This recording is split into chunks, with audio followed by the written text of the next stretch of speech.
बार फिर से सुमन की चीखों से गूंज उठा। लेकिन आज की रात सुमन की चीखों को सुनने वाला वहां पर कोई भी नहीं था। अगर वहां पर कोई मौजूद था तो बस हरिया, जो कि अब एक भेड़िए में बदल चुका था। सुमन के बालों को पकड़कर घसीटते हुए वो जंगल के बीचों बीच एक जगह पर ले जा रहा था। अगली सुबह गांव में। अरे भाई, पता नहीं क्या बात है, अपने गांव का हरिया किसान और उसकी पत्नी सुमन दोनों गायब हैं। दोनों का कोई अता पता नहीं। अरे कैसी बातें कर रहे हो भाई, ये कब हुआ है? अरे पूरे गांव में खबर फैली पड़ी है। कल रात को दोनों खेत की तरफ जा रहे थे, लेकिन लौटकर आए ही नहीं। तो हो सकता है अपने खेत पर होंगे। पूरा गांव ढूंढ कर आया है भाई। जानते हो क्या मिला वहां पर? क्या हुआ भाई, क्या मिला? बताओ हमें क्या मिला। अरे हरिया की पत्नी सुमन के कपड़े पड़े हुए थे। शरीर का एक एक कपड़ा फटा हुआ झोपड़ी के बाहर पड़ा था, लेकिन दोनों पति पत्नी का कोई पता ठिकाना नहीं था। अरे भाई, लेकिन उसका जो दोस्त है ना रामू किसान, उससे पता करके आते हैं ना। अब तक तो दोनों साथ ही खेत पर जाया करते थे। हाँ, हमें उसके घर जाना चाहिए भाई। चलो चलो वहाँ चलते हैं, चलो। वो सारे लोग रामू के घर पर पहुंचते हैं। रामू अपने घर के बाहर बैठकर हुक्का पी रहा था। आज सारे के सारे लोग टोली बनाकर मेरे घर क्यों आ रहे हैं? क्या कोई मर गया क्या भाई? अरे कैसी बातें कर रहे हो? तुम्हारा सबसे अच्छा दोस्त हरिया और उसकी पत्नी गायब है और तुम यहाँ बैठकर हुक्का पिए जा रहे हो हैं? रामू ने अजीब सी नजरों से उन सब गांव वालों की तरफ देखा, जिसकी वजह से वो लोग एक बार के लिए डर गए। गायब है? अरे गायब नहीं है, मुक्ति मिल गई है। उन दोनों को मुक्ति मिली है।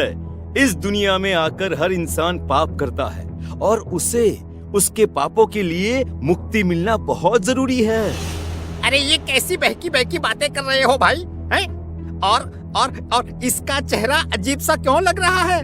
लगता है दोस्त के मरने का गम बैठ गया है। पागल हो गया है शायद ये पागल।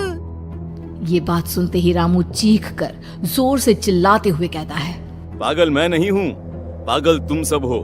और ये शैतानी जंगल अब तुम में से किसी को नहीं छोड़ने वाला, सबको खा जाएगा। याद रखना मेरी बात। शैतानी जंगल? कैसा शैतानी जंगल? लगता है रामू पागल हो चुका है। हमें यहाँ से चलना चाहिए भाई। चलो चलो चलो। तभी रामू की पत्नी बाहर आती है। नहीं, आप लोग इनकी बात का बुरा मत मानिए। 2 दिन पहले हरिया के साथ खेत पर गए थे। जब से वहाँ से आए हैं तब से ऐसी ही बातें कर रहे हैं। भगवान जाने ऐसा क्या देख लिया उन्होंने, खेत में कुछ भी बड़बड़ाते रहते हैं। लेकिन गांव के लोगों ने कमला की कोई बात नहीं सुनी और वो सब वहां से चले गए। रात अब धीरे धीरे ढलने लगी थी। तभी अचानक किसी ने धीमी सी आवाज में रामू को पुकारा।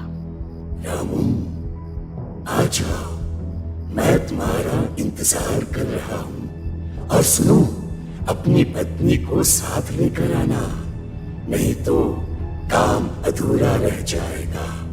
ये आवाज सुनते ही रामू के चेहरे पर शैतानी मुस्कुराहट आ जाती है। वो धीमे कदमों से अपने घर के अंदर आता है। क्या हुआ? तबीयत ठीक है ना अब आपकी? मैं तुझे अपने साथ खेत पर ले जाने आया हूँ, चल। मैं तुम्हारे साथ कहीं नहीं जाने वाली। मुन्ना गहरी नींद में सो रहा है और उसे अकेला छोड़कर मैं तुम्हारे साथ खेत पर नहीं आ सकती। वैसे भी तुम्हारे उन खेतों में भगवान जाने कौन सा राक्षस घूम रहा है, मुझे तो डर लगता है। रामू गुस्से में दांत पीसता अपनी झोपड़ी से बाहर आ जाता है और कमला गहरी नींद में अपने बच्चे के साथ सो जाती है। तभी अचानक रात को रामू की झोपड़ी के ऊपर एक साया वही गाना गुनगुनाते हुए घूमने लगता है जो हरिया के मोबाइल में बजा करता था। मैं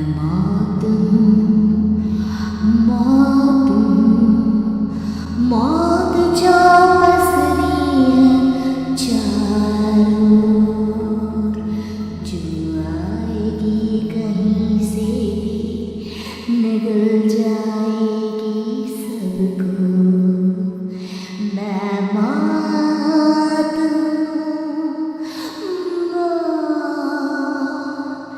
अब मैं छोड़ूंगी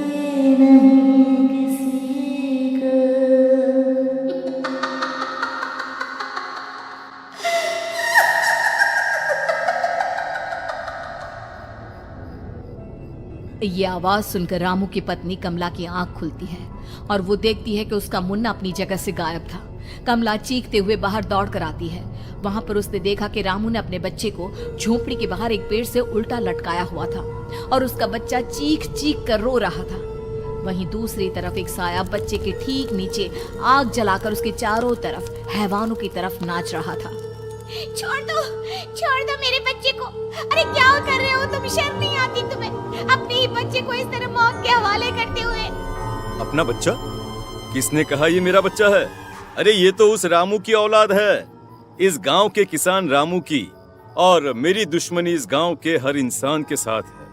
क्या कैसी बात कर रहे हो तुम? और ये औरत कौन है? ये मेरे बच्चे को खा जाएगी।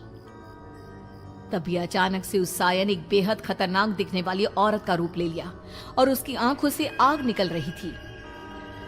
सही पहचाना तूने, मैं तेरे बच्चे को खा जाऊंगी। अगर तू अपनी इस हैवान पति रामू के साथ जंगल नहीं आई तो मैं तेरे बच्चे को खा जाऊंगी। लेकिन क्यों? आखिर क्या चाहती हो तुम मुझसे? मुझे जंगल क्यों ले जाना चाहती हो? औरत बुरी तरह से ठहाके मार मार कर जोर जोर से हंसने लगी और साथ में रामू भी। ये तो तुझे वहाँ चलने के बाद ही पता चलेगा ना। अगर तू नहीं आई तो थोड़ी देर में तेरा ये बच्चा आग में जलकर मर जाएगा। चल जल्दी। नहीं मेरे बच्चे को छोड़ दो। तुम जहाँ कहोगे मैं तुम्हारे साथ चलने के लिए तैयार हूँ।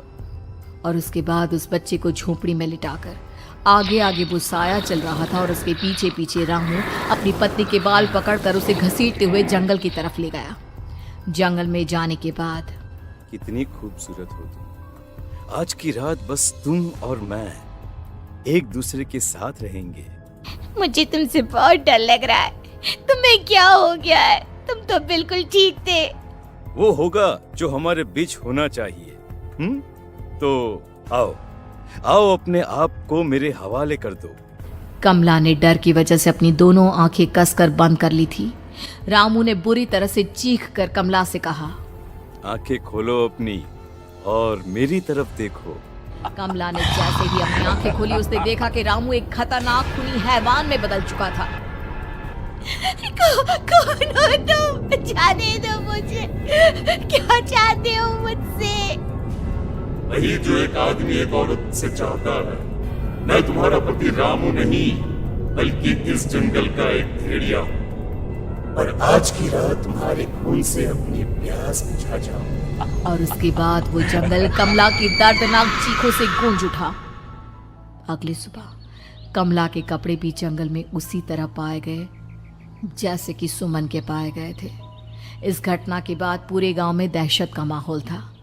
अपने माँ बाप की मौत और गांव में हो रहे इस तरह की घटनाओं की खबर सुनकर किशन शहर से गांव लौट आया था। अपने माँ बाप की बेदर्द मौत की वजह से वो बहुत परेशान था। तभी अचानक उसे अपने घर में खाट के नीचे पड़ा हुआ वो मोबाइल फोन मिला जो उसने अपने पापा हरिया को गिफ्ट किया था। अरे कितने प्यार से पापा के लिए मोबाइल फोन लेकर आया था। इसे एक दिन भी काम में नहीं ले पाए। और आखिर कौन है जो गांव में इस तरह की हत्याएं कर रहा है? क्या है इन सब के पीछे? क्या है? मुझे पता करना ही होगा, वरना एक दिन पूरा का पूरा गांव खाली हो जाएगा। इस गांव में एक भी जिंदा इंसान नहीं बचेगा। गांव के लोगों की मदद करने के इरादे से किशन अपने गांव से दूर एक दूसरे गांव में बहुत बड़े तांत्रिक के पास मिलने के लिए गया। तांत्रिक बाबा, अब आप ही कुछ उपाय बता सकते हैं। भगवान जाने हमारे गांव को किसकी नजर लग गई है।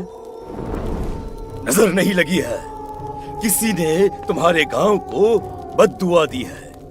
किसी सताई हुई आत्मा का प्रकोप है और अब वो पूरे गांव में किसी को नहीं छोड़ेगी जब तक उसकी आत्मा को शांति नहीं मिल जाती। अरे लेकिन ऐसा कौन है बाबा? किसकी आत्मा है और कैसे मिलेगी उसे शांति?